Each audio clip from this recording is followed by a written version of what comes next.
Chapter 20. It was morning, and the glowing sunbeams danced gaily on the sparkling waters of the dark blue deep, as, gently ripping, it laved the rocky shore on which Edric and his tutor had been thrown, and seemed to smile, as if in mockery of the mischiefs it had wrought. There, sheltered by a rock whose jutting crag had saved them from being carried back into the devouring ocean, there are travelers apparently buried in sleep, returning consciousness not yet having dispelled the torpor produced by the fearful terrors of the night. The sun now shone brightly, and its glowing heat revived Edric from his trance.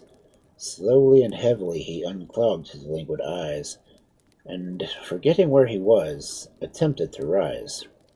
He succeeded, but, weak and dizzy, he only staggered a few paces ere he fell again, and roaring of the ocean still sounded in his ears. His senses swam, and giddy and enfeebled by his previous exhaustion, he fancied himself still tossed upon the foaming billows. For some time he lay in a state of torture, the thrill of returning circulation tingling through his vein, till the recollection of what had passed flashing across his mind, he again endeavored to rouse himself and to seek his tutor. The unfortunate doctor, however, appeared to be no more, and as Edric gazed upon this inanimate form, he might have exclaimed with Prince Henry, "I could have better spared a better man." At this moment Edric recollected the strong chemical preparations the doctor generally carried with him, and searching his pockets, he found a potent elixir. With some difficulty he forced a few drops down his throat, and taking a dose also himself. The effects of the medicine were soon visible. The doctor heaved a deep sigh, and opening his eyes, gazed vacantly around, whilst Edric himself felt perfectly restored. "Where am I?" cried Dr Entwerfen, as soon as he was sufficiently recovered to speak. And then, as some of the horrors he had so lately witnessed recurred to his mind, he exclaimed, "I will never disclose it! No torture shall compel me! Where is the justice? He fled away in the flame of fire, hanging in the devil's horn! Ah, Edric, where are we? Ah, I have had such a horrid dream." "Alas," returned Eric, "it is but too real." "What? What?" cried the doctor, getting up and staring wildly around him. "I remember now. We were drowned. But where are we now?" "I know not," replied his pupil mournfully. "You forget I have been exposed to the same perils as yourself, and that I am equally ignorant where fate has thrown us. I should think, however, from the position where we were when the storm began, that we are somewhere on the shores of the Mediterranean, but whether Europe or Africa, I have as yet no means of ascertaining." "We must explore," said the doctor solemnly. "We ought not to remain in doubt another instant upon our important subject. Follow me." They now quitted the rocky beach on which they had so long lain, and advanced towards some cliffs which shut them out from the view of the surrounding country. When they had surmounted this natural barrier, they found the prospect that presented itself superb, and their wandering eyes with delight over orange groves and forests of cork trees, whilst the green shining leaves and the rich scarlet blossoms of the pomegranates, and the light tender waving foliage of the olive afforded a variety to the scene. The burning heat of the sun's rays felt softened by the breezes from the sea. A balmy fragrance seemed to pervade the air. Birds flew twittering around them, or perched on branches of the trees, made of the groves resound from melodious harmony, whilst butterflies of the most brilliant colors fluttered from flower to flower, and innumerable buzzing insects seemed to fill the air with motion. "What a lovely country!" said the doctor, as he and Edric penetrated into the deep recesses of a shady grove. "And how delightful this is a sensation of refreshing coolness, after having been exposed to the burning rays of the sun! And yet it is early, and for the sun has not yet reached far above the horizon, and the dewdrops still glisten in the rays like diamonds hanging on every leaf. Where can we be? Surely we are not dead, and now in paradise." Edric smiled. "I rather think," said he, "that we're in Andalusia. I have often read of the exquisite beauty of some of the southern provinces of Spain, and this seems well to accord with the ideas I have always entertained of that country."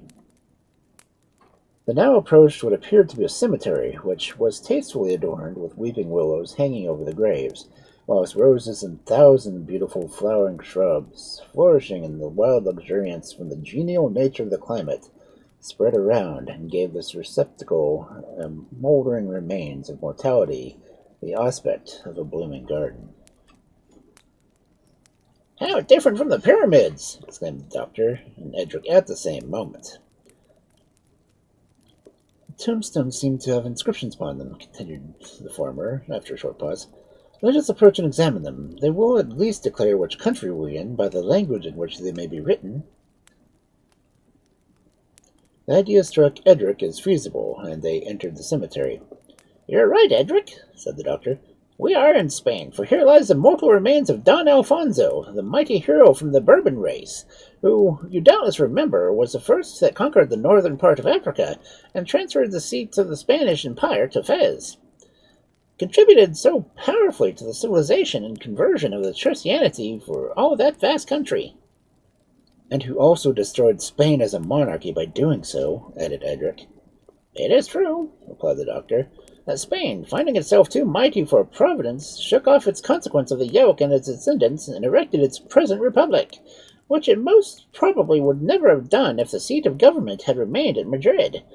But that is a trifling compared to the inestimable benefits produced to the world at large by the civilization and reduction to a Christian state of such a mighty empire as that of Morocco. Had it not been for that, we might still be remained in degrading ignorance in which mankind were immersed for so many centuries respecting the interior of Africa. Timbuktu would never have risen to its present eminence in science and commerce, and the real course of the Niger would still have been discovered. The sources of the Nile still remain wrapped in oblivion. Yes, mighty shade, thou wert a hero. Calamity may assail thy fame, and enlightened minds cavil at the wonders of thy glory, but one firm and attached votary still remains to thee, and thus he humbly bends to do thee homage." So saying, the doctor prostrated himself upon the tomb, and reverently kissed the cold marble inscribed with the hero's name. "Hold! Hold!" cried a man, rushing from behind a small temple and seizing him, whilst in an instant Edric and his tutor found themselves surrounded by soldiers, whose grim visages spoke them injured to blood and warfare. "Wretch!" exclaimed the leader, apostrophizing the terrified doctor, "but thy life shall be soon paid a forfeit for thy crimes. Away with him!" continued he, addressing his soldiers. "Bear him before the next alcalde, and let him there suffer the punishment of the law and acts against those who dare to praise the actions of worship of the memory of the tyrannic Alfonso. Away with him, I say!" "Mercy! Mercy!" implored the doctor. "Impossible!" said the leader sternly. "Do you not know that this is a land of liberty, and that we abhor the very name of tyranny and oppression? How then can the admirer of a tyrant hope for mercy at our hands? Away with him, I say, and with his companion too, for they appear to be associates. No doubt their principles are the same." "And do you call this a land of liberty?" asked Edric reproachfully. "Hear him! He blasphemes!" cried the soldier. "Gag him if he dares again to breathe such impiety!" And amidst their shouts and execrations, Edric and his tutor were dragged away. Taught by this lesson that the liberty of the Republican Spaniards did not extend to the tolerance of any opinions except their own, Edric and the doctor did again venture to speak, and soon, to their infinite dismay, found themselves in the presence of the alcalde, who, however, luckily for our travelers, happened to be a man of some sense and liberality.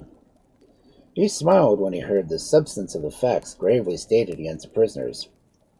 "This case requires a private hearing," he said. "Velasquez, conduct the prisoners to my own apartment."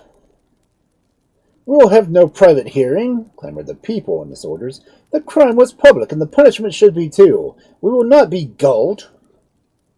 "But, gentlemen," said the magistrate, "supposing these prisoners to be part of a gang of conspirators who have been plotting against the state, and it might defeat the ends of justice to have them examined publicly, and if possible, mind, gentlemen, I say only if possible, if the traitors may lurk among the crowd before me, who might give intelligence to the other parties interested, who might thus enable to make their escape." "Aye, now you speak reason," said the mob. "We're always willing to listen to reason." and without further remonstrance they permitted the alcalde and the prisoners to retire. "You see, gentlemen," said the alcalde, shutting the door to the room carefully, and placing the chairs in which he invited his prisoners to sit down, "that all is not liberty which is called so, and that the mob can occasionally be as tyrannical as an emperor. I know that in reality there is not a shadow of complaining against you, yet I dare not release you, as my own life would be forfeit if I did. You must thus submit to a temporary restraint, which you may rest assured I shall only endeavor to shorten, but shall render as light as possible whilst I am compelled to inflict it." "My dear sir," said the doctor, "we are exceedingly obliged by your kindness. If we had not met with you, I do not know what would have become of us. I could not have believed the people in the existence of so illiberal as these Spaniards, or that any human being would be so weak to fancy themselves in a land of liberty, whilst they are practicing the most refined tyranny." "And yet my countrymen are neither fools nor hypocrites," returned the alcalde, "but, like many other people, they deceive themselves, and talk about freedom till they fancy they possess it. Their great fault, however, has been that they did not know where to stop, and as even virtue becomes vice when carried to the extreme, so have the most sublime principles of liberty and patriotism become degraded in their hands, by being attempted to be carried to an exaggerated degree of perfection." "Oh, England, England," sighed the doctor, "would to heaven I had never left thy happy shores! Alas, alas, what a crowd of horrible events have occupied the last few months!" "Why did you leave your country, since you so bitterly regret it?" demanded the alcalde.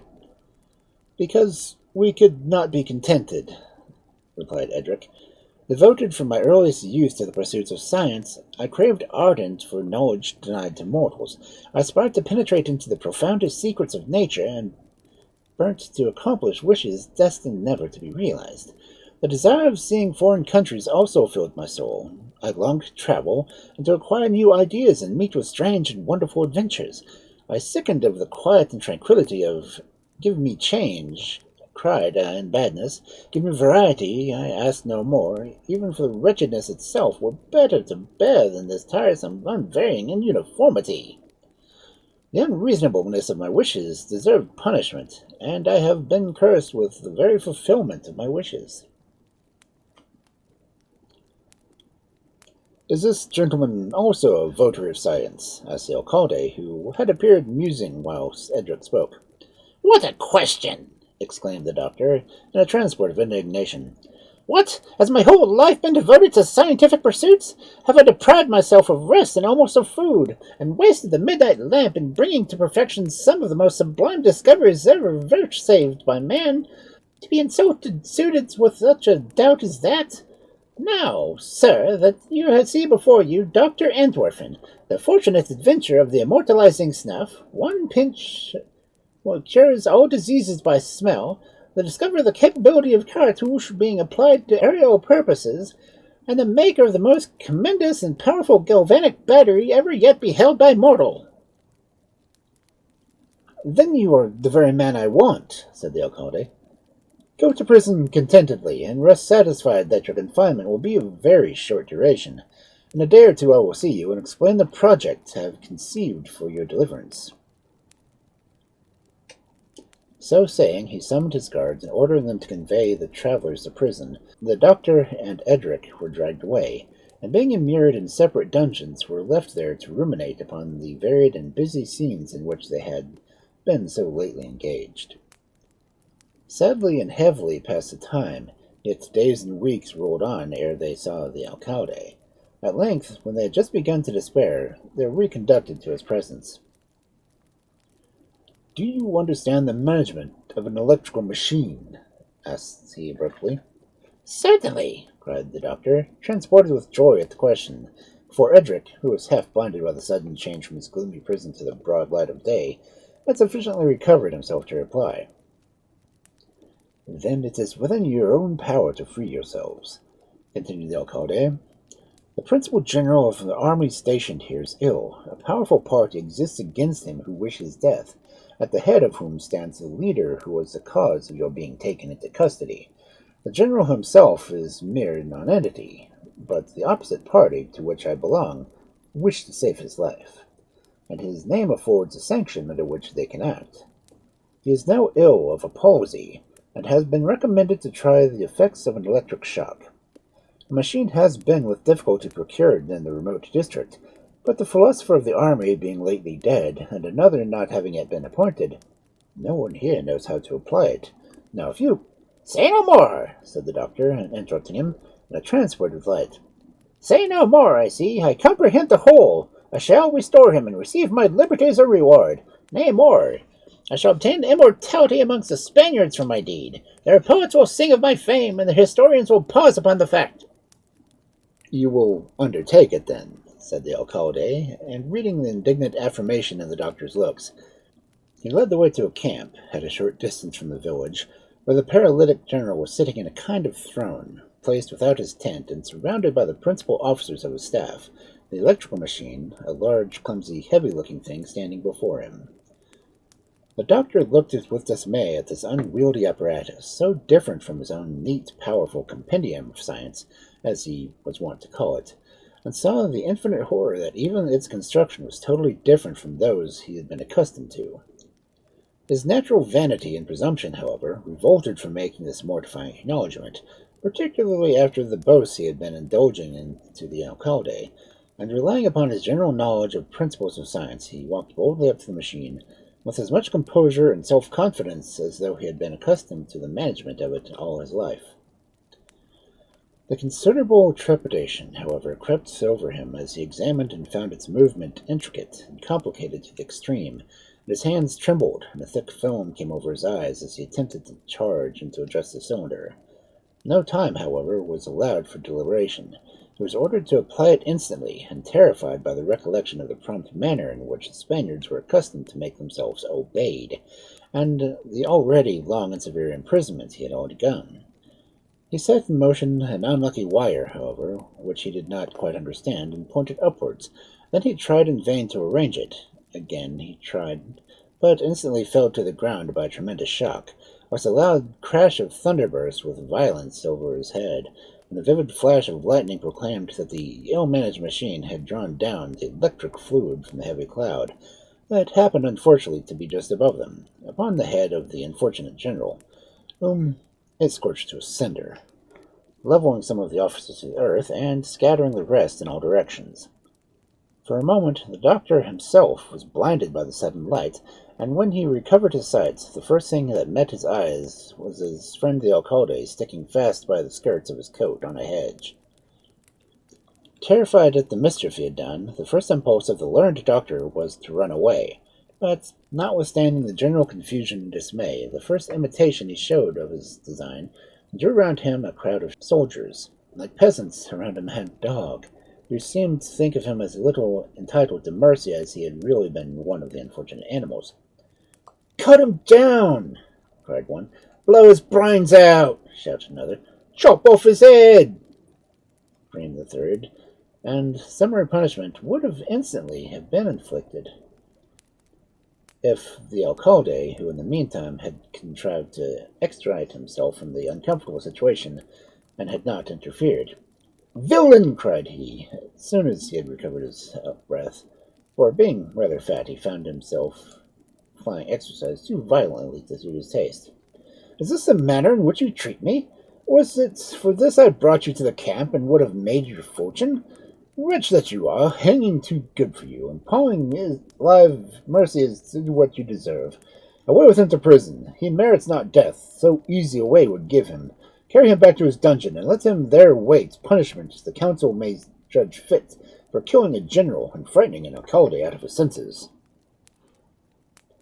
"Mercy! Mercy!" screamed the doctor, but his cries were disregarded, and he and Edric were dragged back to the prison, deprived of every hope of retaining forgiveness.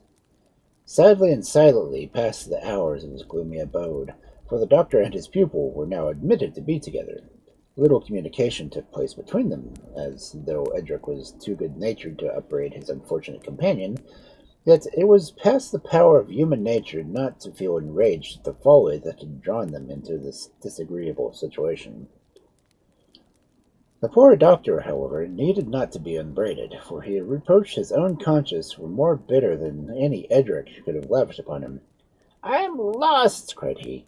"Ruined and utterly undone! Not only my body will perish miserably, but my fame, my immortal fame, is destroyed! Oh, I shall go detracted!" In this manner he lamented, wringing his hands and tearing his hair, whilst Edric felt too angry to attempt to console him. "Speak to me, Edric dear!" cried the poor doctor at last, quite in despair at the silence. "For heaven's sake, speak to me! Do let me hear the sound of some voice besides my own, and that of the cursed Spaniards! Oh, Edric, Edric, solitary confinement is quite enough to drive a man distracted, but to have a companion in such a place as this, and he refuse to speak! Oh, Edric, Edric, your heart must be turned to stone if you can resolve to use me so cruelly!" Edric was moved by the doctor's sorrow. "What do you wish me to say?" asked he, smiling. "Oh, now that's like yourself!" cried the poor doctor, bursting into tears and throwing his arms round Edric's neck, whilst he sobbed upon his shoulder like a child. "Now I shall die happy! I don't care what they do to me! I'm quite ready for anything that may happen!" Edric was affected by the doctor's manner, and returning his embrace warmly, he could not restrain his own tears. "Oh, my dear, dear Edric!" cried the doctor. "How I love you! Would to heaven I could save you! I would not care for myself." "And I would not accept the liberty without you, my dear tutor, I assure you," returned Edric. "No, no, the perils we have undergone together have added new force to the ties that formerly united us, and our fate now, be it good or ill, shall be the same. It is possible, however, that there may also be some means of escape." "Alas, no!" said the doctor mournfully, seeing Edric look around at the walls and windows. "This is the same dungeon I have been so long confined in, and not even a mouse could get out of it without the keeper's permission." "What is to be done, then?" cried Edric. "Aye," replied the doctor, "what indeed? However, it is certainly a great comfort to have a companion in one's misery, and though my prospects are certainly not much improved since you joined me, my cares are lessened at least one half." "Oh, my poor father!" cried Edric. "The hardest part of my fate seems to die without obtaining his forgiveness. Alas, if he could only see me now, he would surely repent his ill-timely severity. Fain would I also have passed in England since we left. If Edmund be married, and if Claudia still reigns. It is spring when we left England, it is now winter. Alas, alas, how many changes in a brief space of time may have been produced! If, however, my father's life has been spared, I care not for the rest." "How little do we anticipate," said the doctor, "when we first proposed to travel, the misfortunes that were to attend us. Alas, they seemed just as punishment for a crime, in presuming to wish to pry into secrets never intended to be revealed to man." "Can you believe it?" returned Edric. "But in spite of all the misfortunes I have suffered, the restless curiosity to know the fate of the mummy we so strangely resuscitated is still one of my strongest feelings in my bosom." "I can readily credit it," for the doctor, "for the same feeling operates upon me. It is, however, vain to indulge in useless regrets. We must die, and all we have to do is to endeavor to become resigned to our fate."